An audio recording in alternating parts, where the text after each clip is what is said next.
Donc bonjour, je me présente, je suis Monsieur Clabot-José, j'étais chef d'équipe Palpation au Stade de France le 13 novembre 2015, où il y a eu l'attentat bien sûr au niveau du Stade de France. La première porte qui a été touchée, la première bombe qui a explosé, à la porte D, bah, j'étais juste devant, j'étais à 15 mètres, j'ai été touché par cette bombe. J'ai reçu du sang sur mes vêtements et tout ça, j'ai des problèmes d'oreille maintenant. J'ai un problème post-traumatique. Et donc voilà ce qui s'est passé ce jour-là, quoi. La première chose qui m'a alerté, c'est de voir un monsieur qui est tombé, monsieur Diaz, qui est décédé ce jour-là, le chauffeur de taxi. J'ai vu toute la scène devant mes yeux, donc ça m'a marqué beaucoup. J'ai eu du mal à enlever ces images de ma tête. Je les vois encore maintenant, mais très peu, mais elles sont toujours là. Et ce qui m'a marqué beaucoup aussi, ben, ça courait dans tous les sens ce soir-là. On voyait les policiers courir dans tous les sens, les vitres qui éclataient, de la fumée. Ça m'a bloqué pendant quelques secondes, quoi. Et après, il fallait gérer le Stade de France et mes équipes, quoi. Parce que j'avais deux équipes à gérer, la porte D et la porte E. Vu qu'on avait un nouveau chef d'équipe, je devais gérer le chef d'équipe de la porte D, moi, mon équipe de la porte E, et donc je faisais des allers-retours entre les deux portes. C'est comme ça que j'ai été blessé. J'ai pris 240 décibels dans les oreilles, donc maintenant j'ai des problèmes d'acouphènes, des maux de tête, des mal de nuque. Donc j'ai des appareils dans les oreilles, au niveau des oreilles, et je fais de la kiné au niveau des cervicales pour essayer de calmer tout ça. Parce que tous les nerfs, en fin de compte, se concentrent au niveau de mes cervicales et ça me provoque tout ça.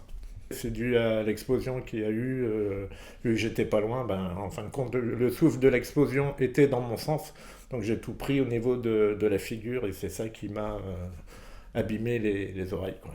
On a eu, c'est surtout des boulons, des petits boulons qu'ils avaient mis dans leur ceinture explosif. Donc les boulons, on en a retrouvé partout sur l'esplanade du Stade de France et sur le Stade de France, au niveau du Stade de France. Il y en avait plus d'une centaine. Et donc moi je les ai sentis, hein, je les ai sentis sur mon pantalon et ce qui était bien c'est que moi j'avais un double pantalon en dessous vu il faisait beau mais il faisait frais quand même.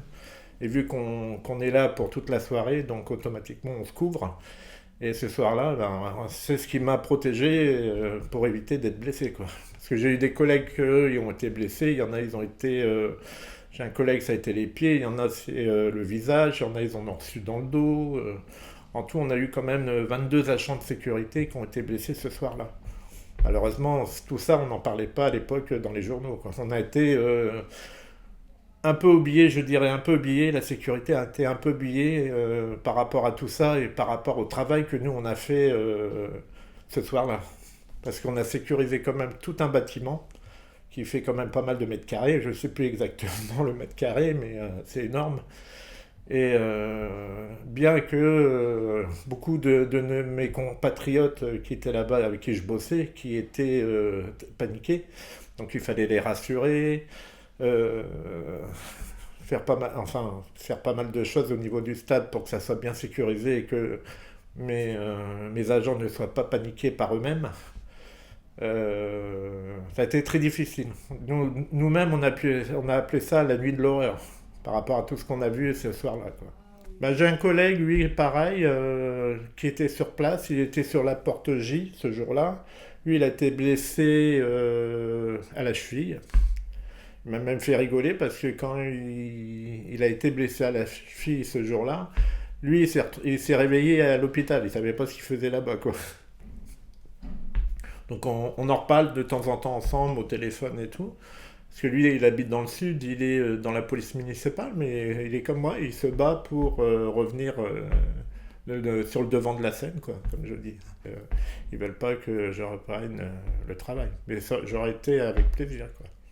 Mais malheureusement, bon, la vie c'est comme ça, hein, c'est pas autrement. Donc je fais autre chose, quoi. Je fais des témoignages comme aujourd'hui. Je m'occupe chez moi, je m'occupe de mes petits enfants. Voilà, donc j'essaie de remplir ma vie, quoi. Ben, le Stade de France, on n'en parle plus parce qu'il y a eu qu'un mort et 52 blessés en tout. Et on n'en parle pas parce qu'il n'y a pas eu assez de morts. C'est ce que j'ai entendu parler par les journaux et tout. Donc on parle seulement du Bataclan. Parce que ça a été, voilà, Bataclan, Bataclan, Bataclan, parce qu'il y a eu énormément de morts, il y a eu énormément de blessés, et tout le reste, les terrasses, le Stade de France, tout ça, ça a été complètement oublié. Et donc moi j'essaye, par mon témoignage, j'essaye de que les gens n'oublient pas cette partie du 13 novembre 2015. Parce que c'est très important, c'est quand même là où tout a commencé, quoi. Je suis très en colère par rapport à ça. De toute façon, on le voit quand il y a les cérémonies du 13 novembre. On n'est plus que trois à venir à ces cérémonies. Les autres, on les voit plus parce qu'ils en ont marre qu'on les oublie. On les oublie complètement, donc ils viennent plus.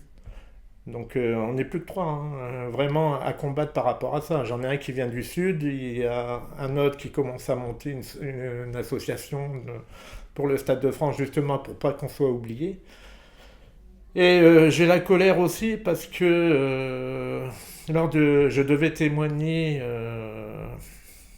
pendant le procès des attentats du 13 novembre et on m'a complètement oublié. On m'a dit à la fin du procès, on a eu une réunion et quand je leur ai demandé comment ça se fait que je n'avais pas témoigné, on m'a dit qu'on m'avait oublié. Donc tout ça, ça m'a mis en colère et je décolère plus depuis ce temps-là, quoi. Je dis c'est triste qu'on peut pas témoigner comme ça, qu'on nous oublie. Pourtant on vient, on fait les papiers et tout, et derrière on nous dit ça. C'est, on est obligé d'avoir une colère derrière par rapport à tout ça. On peut pas oublier.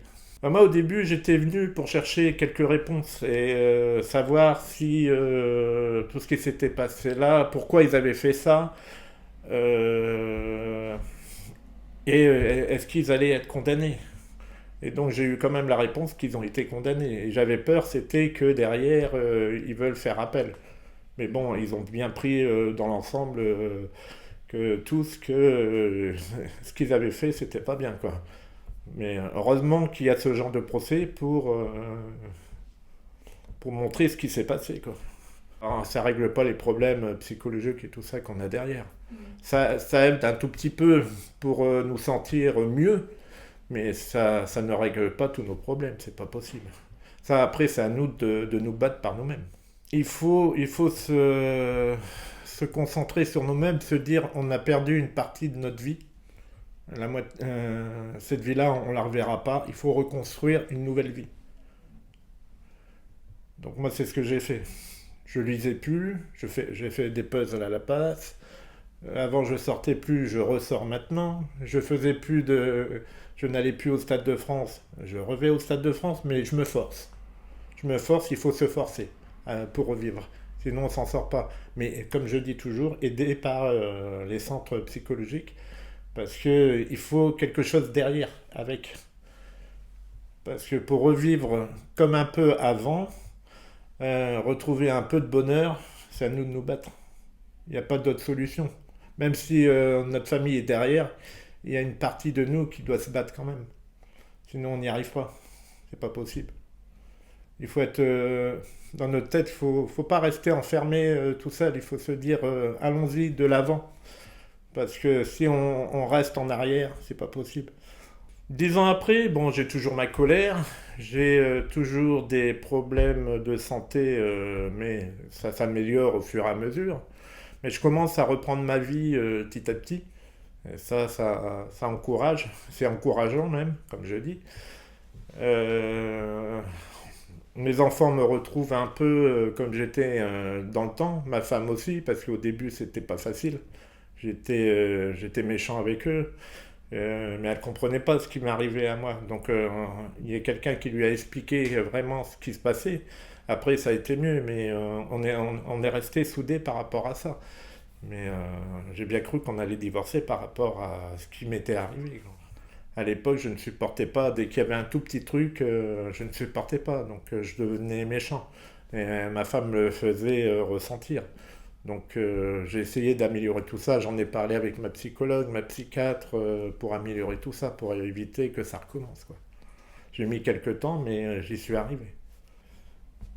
Je dis aux gens il faut pas vivre que nous on a vécu. On sait, bon, la vie, comme je dis, on sait pas ce qui se passe dans la vie, mais ne laissez pas tomber les personnes qui subissent ça, parce que c'est pas un problème psychologique, c'est pas un problème, c'est pas une tare, c'est quelque chose qu'on a eu comme ça, quoi. Et, on a besoin du soutien des familles, sinon on s'en sort pas. C'est très très long, ouais. C'est très long, il faut se battre tous les jours, c'est un combat de tous les jours. Mais si on veut y arriver, on peut y arriver, mais il faut pas laisser tomber, il faut continuer. Il y a des services spécialisés là-dedans, en psychotrauma, en tout ça. Il faut les utiliser parce que ça nous aide énormément. Ne restez pas tout seul. Faites-vous aider. C'est important, faites-vous aider par votre famille, même si quelqu'un, votre mari, votre femme, vos enfants ne comprennent pas, prenez un rendez-vous avec un psychologue, mais ensemble. Allez les voir ensemble, ils vous expliqueront ce que c'est le stress post-traumatique. Et ça ira beaucoup mieux. Beaucoup ne savent pas ce que c'est et ils en rigolent, mais c'est pas rigolo pour la personne qui l'a. Et pour ça, il faut comprendre cette maladie.